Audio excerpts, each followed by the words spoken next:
Hello everyone and welcome back to another episode of Hermitcraft. We are potentially partnering with Sahara, so I am over here farming wither roses.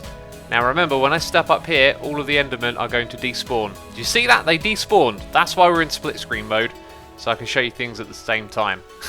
Now the endermen should be falling back down into the hole, and you can see something has clearly gone wrong over here. There are ender pearls and wither roses down on the ground. What is going on with that? Well, there's some blocks missing at the top here. I'm going to have to replace those with obsidian when this farm is turned off, because the endermen are actually leaking out the front and the drops are falling down there.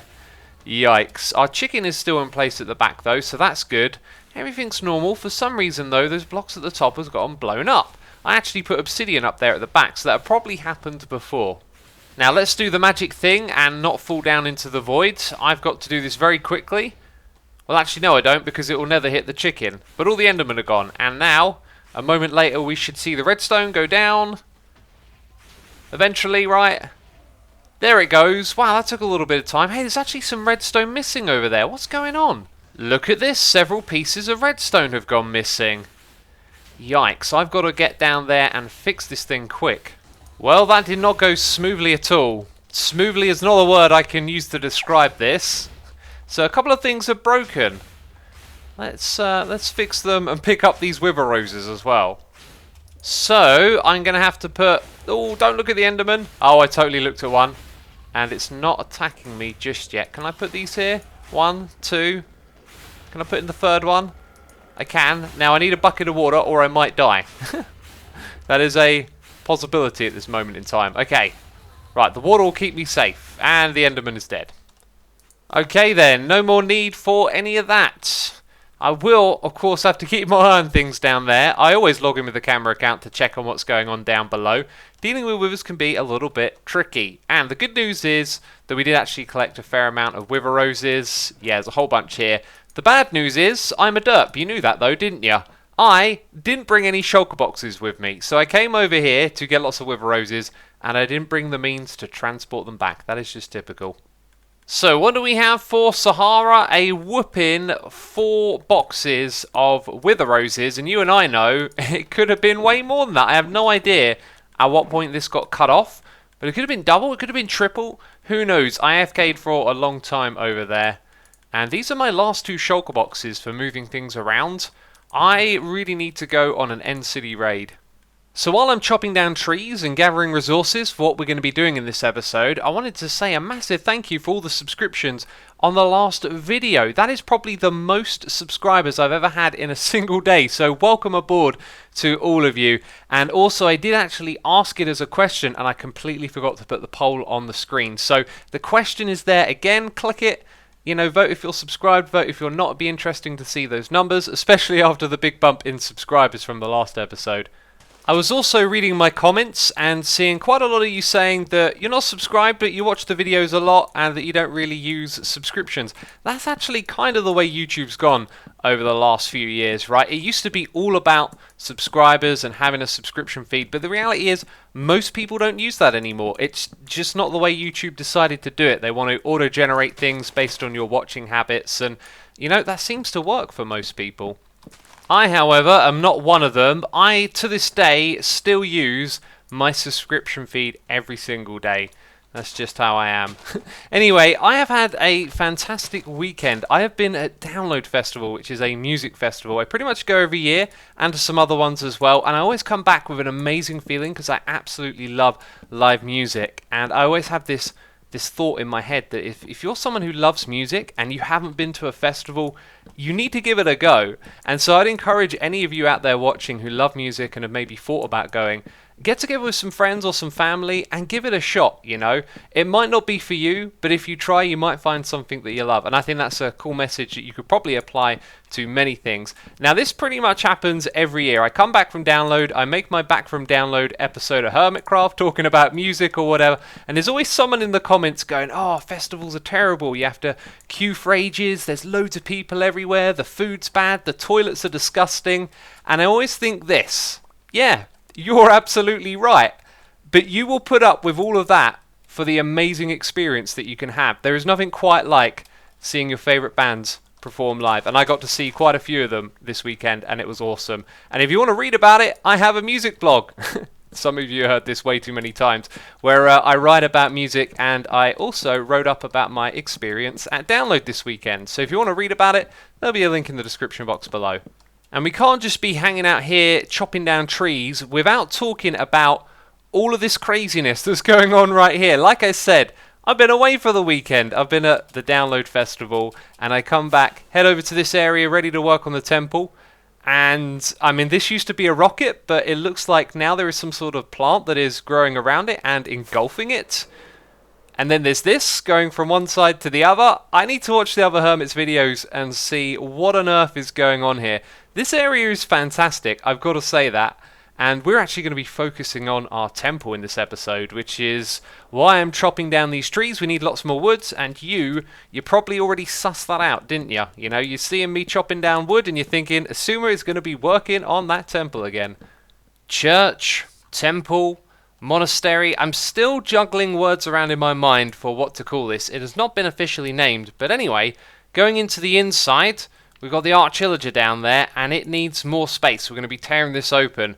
But I did ask all of you what you thought of this thing being free wide, and you know what? It took me a while, a very long while, to find some comments with people agreeing, because most people were commenting about how I forgot to add a pole. I am a derp, I know, it's fine. But anyway, this thing's going to stay, but it's going to get moved, because it's not going to stay in that spot. We're going to open all of this up. These walls right here, they're going to get torn out, just like this.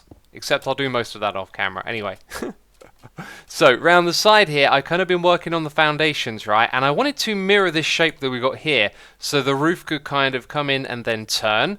And then it's going to be as wide as the section that you see there. So that is actually going to be removed and kind of swung around onto this side right here. That's why I've been putting in these wood materials, which we were harvesting a moment ago. So then over here, we're going to mirror that corner shape again. And then we'll have that wall over there extended out here. And I'm breaking my own foundation. So, on the opposite side, it's going to do the same thing as well.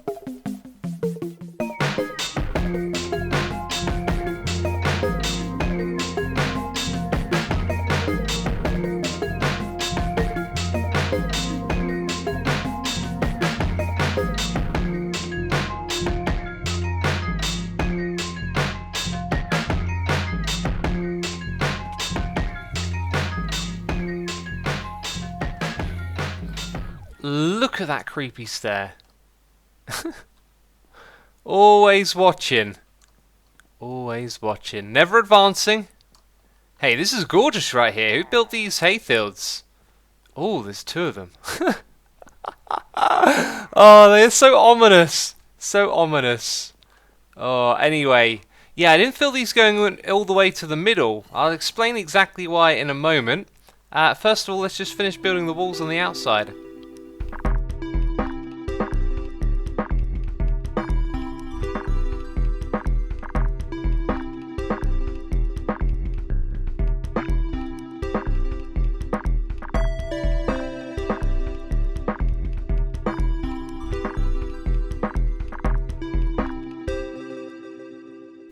So now we have a big old structure in place. That was good. It went right into the tree.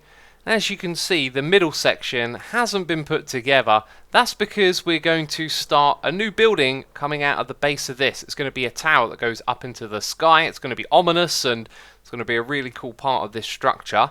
It means, though, that our Arch-Illager friend here gets to be pushed back into the room. We can make a bigger altar here at the front. We can do something on a much better, larger scale rather than squeezing it into that small space like before. It does mean that the bridge here that Rendog has built, I called it a bridge. That's because it kind of looks like a bridge at the moment, right? Where I've torn out the cobblestone down below.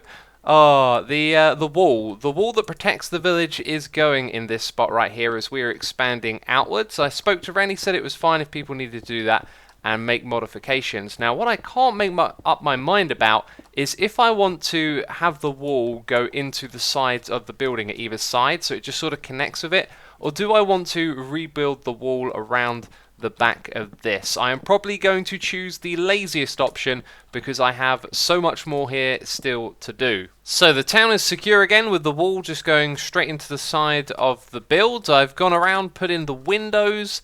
I don't think I showed this, but I have these really nice lanterns hanging off of the nether brick fences down the side there. They now make their way around the entirety of the building. So next step is to kind of open up the inside here. We're going to keep this level floor, however I kind of picturing it opening up as we're going to have a pit and we're going to build more of the Arch-Illager and it's going to stand in the middle of it.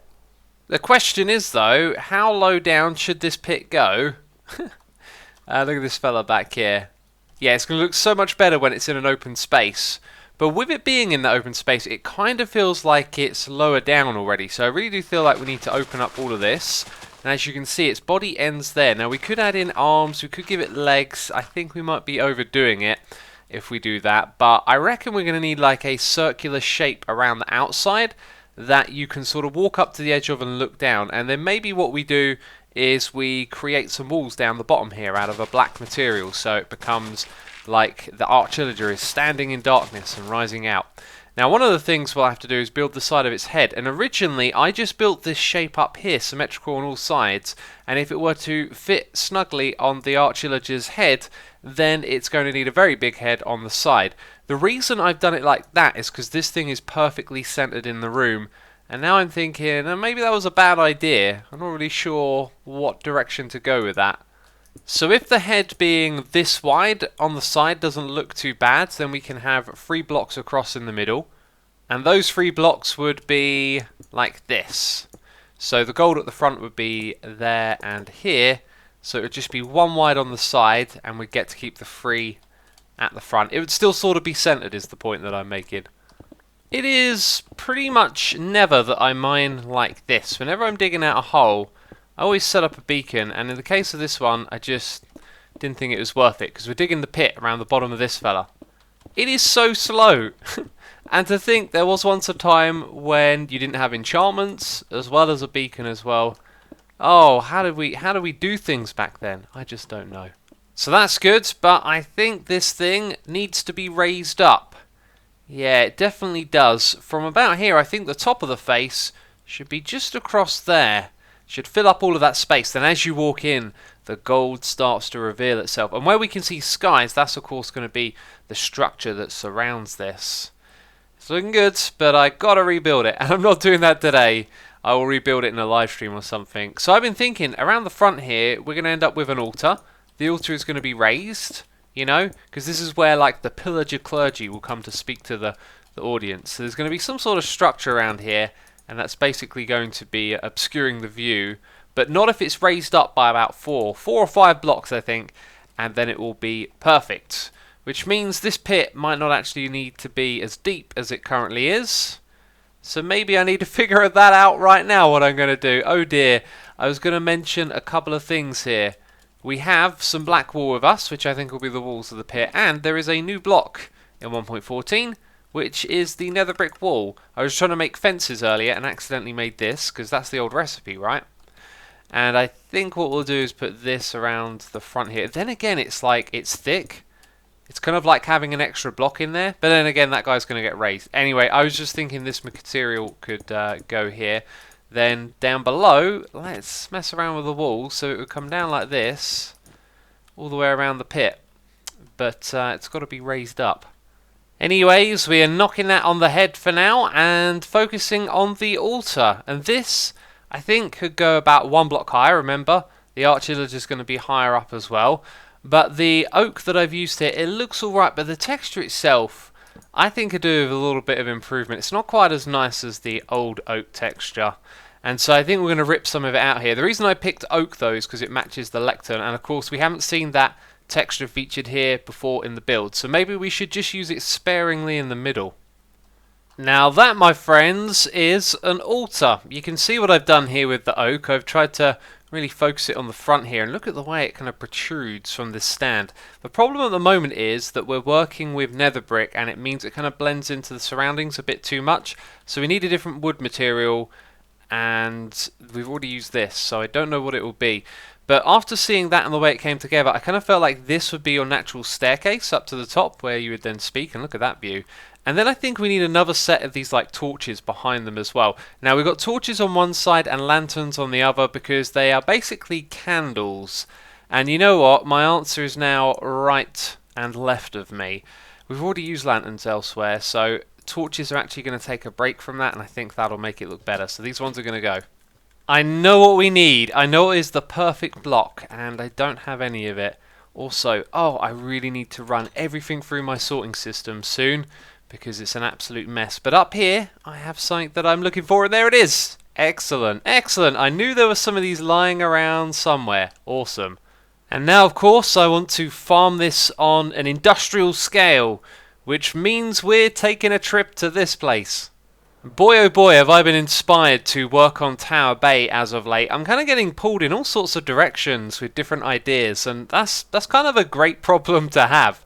Too many things to do, right? And I think what I'm going to do is, for now, just temporarily pick this plot, which has a sign in it. Lol. I did not place that there. So anyway, I've been thinking about other farms that are going to fit into this area, and now I need a material, and we'll obviously farm it in this area as well. Let's do a little bit of counting. 1, 2, 3, 4, 5, 6, 7. 7 I think is the magic number. Oh, and there might not be enough space for this. But anyway, yeah, a nether wart farm. What am I trying to tease you with here? We're obviously going to build one of those at some point in this area. And I thought of a temporary design which actually doesn't quite fit into this space, but it's fine. I also really didn't think this through. It's probably not that practical, but I'm not going to start designing and figuring out our proper farm for this area. So if we just use a bucket of water, I figured that would be a good way to push all of the drops to an outside area where we could collect it, and then we would have some scaffolding at the edge so we could climb up to each of the different floors. So essentially we could do this. It would push all the nether warts out to the side. It wouldn't make a mess. Apart from all the nether warts I got to pick up, and I can move up and down from the scaffolding levels, which is great. So I got my nether warts, and I also got creepered. So goodbye to all of my XP. And look at this. That is beautiful. That looks really quite menacing now. The texture change was totally worth it. And then I've also added in these sort of opposite direction spans behind it as well. It's all looking real cool. Can't help but feel that some smoke coming up from behind might also add to the effect. Oh, that looks so good. Oh, the atmosphere of that. There is more that we can do here, right? Like, I'm thinking we need some banners on the altar. And I've also got this. I have an idea here. That, my friends, is what I'm talking about. Now it really feels menacing. And I think you do need some sort of barrier at the front here, just because you could easily walk onto this, right? So if we put that across the front, that kind of adds a little bit of a barrier there. And wow, that is seriously cool. I think I might adjust the campfires at the back a little bit, but otherwise I'm pretty satisfied with this. Okay, now I think we're overdoing it a little bit. Yeah, we're really overdoing it. So some of these are higher up. I think what I'm going to do is go back to what we had before. We'll have 4 of them, and I'll just recess them down by 1 block. Anyways, that'll probably all change once we move the Arch-Illager upwards, as of course we're going to be focusing around its positioning relative to the altar, right? So the view works. And I couldn't help myself, could I? I had to reposition it. Oh, that looks great. That looks absolutely great. Oh, wow. Okay, that was totally worth it. The aligning's kind of perfect as well. And right as you come up to the altar, you can see it pretty much all the way up to it. And then that thing reveals itself. Ah, that is absolutely epic. And I don't know what the fate of this pit is or the rest of this thing's body, but we're done here today. I have definitely exhausted myself here. Oh, and thanks to Mr. Rendiggity Dog, we now have a portal building over the back here. If you've seen it, it's just been a lonely little portal that had been causing some trouble because villagers were going into it and going into the nether. And so Ren's put together this really cool building. I like the way you get up here as well. Through the scaffolding, through the ladder, there's a view of this area. The view's amazing. Something's going on over there. Someone's planning a build. Anyway, this is really needed. By the way, I AFK'd at the netherwort farm earlier, and I didn't get very much at all. So I came over here to the quartz, warts, and shorts shop, and ZF was out, but I know that the farm is actually below here. So I went and harvested it and replanted it, and I forgot to pay, and I forgot to tidy up after myself. And do you know what? It got me thinking. I don't think anyone else has actually farmed netherwarts and turned it into like a shop. So maybe there is some competition here available on the market since ZF hasn't kept this thing stocked up. Yeah, we might just open ourselves up a wart farm shop after we get our own farm up and running. Right now, though, I am returning home to our very glorious home because I really need a sort out. I'm running out of shulker box spaces and I've got shulker boxes full of junk. So that's what I'll be doing in between episodes. This is where we're wrapping it up, peeps. If you enjoyed it, then leave a like. As always, thanks, and I'll see you very soon in the next one. Bye-bye.